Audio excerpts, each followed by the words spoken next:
hindi ako nagkakamali, ako lang ba ang nakapansin na parang tila baga iniwan ng mga Duterte sa ere itong si Pastor Apollo Mosiki Buloy? Ako po ay nagtatanong ha, kasi guys, imagine ha, after magsalita sa audio na pinost ng SMNI, itong si Pastor Apollo Mosiki Buloy na humigit kumulang 40 minutes, 36 minutes ang kanyang audio, and kumalat po, nagkaroon na ng iba't ibang balita sa iba't ibang pahayagan, nasamahan na din natin ng mga vloggers, pero ako lang ba ang nakapansin na parang tila baga walang response itong mga Duterte ng pagsisigunda mano or pagkakampi kay Pastor Apollo Mosiki Buloy. Wala man lang silang reaction, even though si former President Duterte and si Vice President, lalong-lalo na si Pulong at si Baste, walang naging reaction kahit in-uplift na po ni Kibuloy itong mga Duterte. Abay, bakit kaya? 'Di ba? Bakit kaya? At kahit din guys ang ibang mga member, correct me if I'm wrong, para kasi sa akin parang wala man lang mga nag-react, wala man lang kumampi dito kay Pastor Apollo Mosiki Buloy. Hirap na hirap ba kayong buhatin ang kaisa-isang self-proclaimed appointed son of God and the owner of the universe na si Pastor Moki Buloy? Siya yung nagpapasweldo sa inyo, SMNI. Diba? Siya din yung leader ng Kingdom of Jesus Christ. Abay, bakit parang tila baga hindi nyo kinampihan? Bakit parang tila baga iniwan nyo sa ere itong si Pastor Kibs? Alam nyo guys, meron akong isang nakikita, siguro na dahilan. I think ito ata yung dahilan kasi nabanggit na din sa audio ni Pastor Moki Buloy.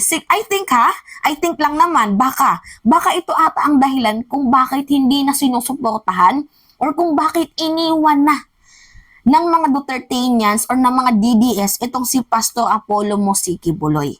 Pakinggan nyo ha, pakinggan nyo. Tatayo ako at ako ang mamumuno sa bansa ito para sa katwiran at takot sa Diyos, para ibalik ang ating kalayaan at ang ating kaligtasan mula sa kamay ng mga banyaga na pinakamatyan ni Rizal, nila Bonifacio. Ngayon ang panahon ng pagtayo. Ayaw ko pong gawin ito. Hindi ako politiko.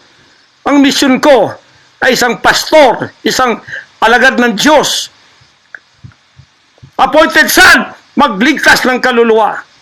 Ngunit hindi nyo kinilala yon. At ngayon sinisikil ninyo ang aming kalayaan na ma-enjoy namin ang labor namin for 38 years. Blood, sweat, and tears. Ang gabi ginagawa naming araw. Hindi kami nagmolestiyan ng ibang tao. Lumago ang bansang Kariyan. Ngayon, you are envying and jealousy. Gusto niyo kaming i-put down? Mapipilitan akong pupunta at mamumuno sa bansang ito para sa katwiran. Sasabihin ko sa inyo, pag ito'y kalooban ng Diyos, gagawin ko. Ngayon din, sapagkat ang buhay ko ay wala ng kwenta. Papatayin din naman nila ako. Ngayon, tatayo na ako para sa kalayaan nating lahat. Yan po ata yung main reason. Kung napansin nyo, nabanggit niya sa pinakauna, pamumunuan ko ang bayang ito. Narinig nyo?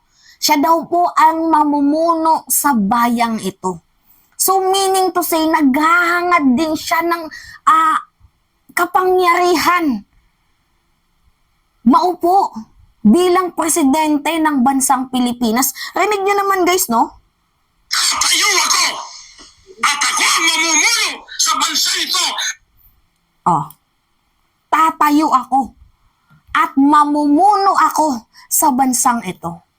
Siguro that is the main reason na naglalaro sa aking isipan kung kaya't hindi na po sinuportahan or iniwan ng mga Dutertenians itong si Pastor Apollo Mosiki Buloy.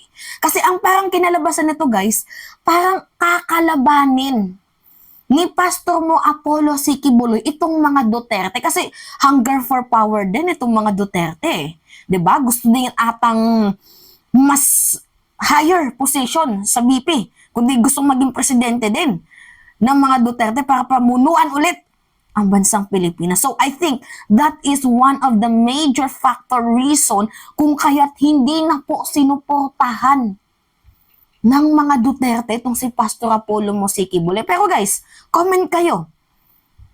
Do you think na yun yung reason or ayaw lang nilang madamay sa gulo? Kasi guys, if magkikita-kita yung mga yan sa February 25 sa prayer rally sa Cebu, I think magkakasundo pa yan. Pero kung wala dyan si Kibuloy sa February 25 sa Cebu, sa gaganaping prayer rally, abay may lamat na sila. Yeah, may lamat na sila. I really don't know guys kung ito ba yung pinaka-reason or mayroon pang iba. Kasi hindi, 'di ba dapat sila din yung nagtutulungan? Kasi 'di ba sila lang din yung may ambisyon na pagbagsakin itong ating pangulo. Pero sa aking nakikita parang iba na eh. May laman din ang binitawan ni Pastor Mo Gibbs. In-uplift niya nga yung mga Duterte pero sa bandang kalagitnaan ng kanyang video, sinabi niya na mamumuno siya, tatayo siya at pamumunuan niya ang bayang ito. So meaning to say, gusto niyang kalabanin ang mga Duterte. Simple word lang yan guys. Alam ko si Digong hindi naman yan bobo. Marunong yan umintindi sa mga political moves. I think kung narinig man nila to, yan ata yung pinaka-reason. Diba, nakakatawang isipin na sila nagkakampiyan tapos sila din pala ngayon naggugurguran.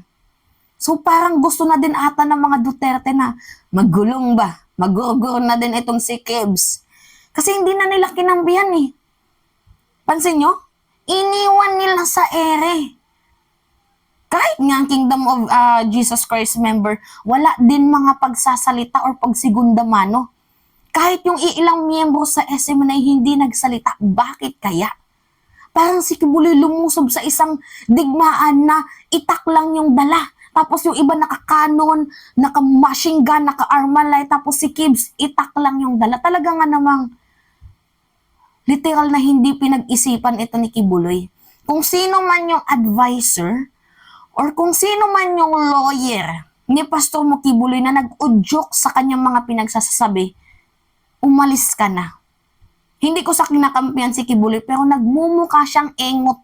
Nagmumukha siyang tanga. Sinisira niya ang sarili niya sa publiko. Self-proclaimed appointed son of God, pero naghahangad na maging isang politiko? Nang bibintang nang wala sa oras? Diba? Tama ba yun? Hindi po yun gawain ng isang self-proclaimed appointed son of God. Hindi po niya yun gawain. Pero ako ay nagtataka na bakit ganito na ang lumalabas sa bibig ni Pastor Apollo Mosiki Bulay.